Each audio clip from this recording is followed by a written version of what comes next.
Show me your moves. Do J snapping and cylinder. Now the cylinder can be it's this little donut thing. So I'm going to delete this inside to create just these walls here. And then I'm going to do a extrude.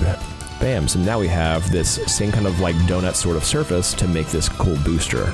This booster can be good for all these areas because the back has the same booster. So I'm gonna make this longer and then push it in here. I'm gonna go ahead and turn on my wireframe. There we go. There we go. And now I'm gonna do a mirror, make it a little bit larger, just to kind of fit in that a little bit better. Perfect. All right. I'm gonna go ahead and raise this up above the wireframe so you're not really seeing the wire just cutting right into the piece right here. All right, there we go. Above the wireframe, it feels a little bit better now. So it feels like it's like landed on the wireframe in a way. So this wing is a bit of a challenge because it's just coming off the bottom. So what I need to do here is I can cut into this, but it's gonna create a whole lot of extra polygons. See how it's just cutting right through everything? No need for that. So instead, I'm gonna go ahead and just cut right here where you have this corner.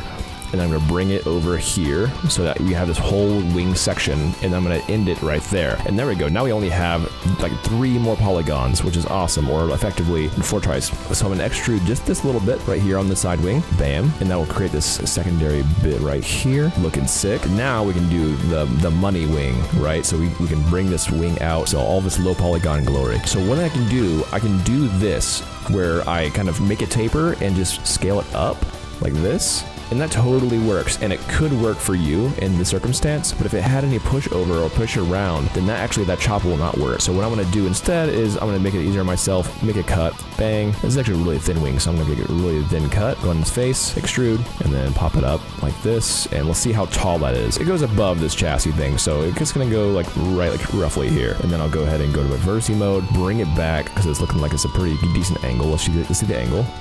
All right, that angle's pretty good. That's about a 45-degree angle, actually. So we're really seeing like all this come up. And we actually have a little bit of a taper where the back is bringing it up a little bit further. So yeah, that up goes like sort of like at an angle a little bit. So let's go ahead and bring this. I'll bring this down, actually. This part can go down a tad like that. And that makes it more like speedy looking. It looks really cool. So I'm feeling like this is a bit off on proportions. So I can just do this.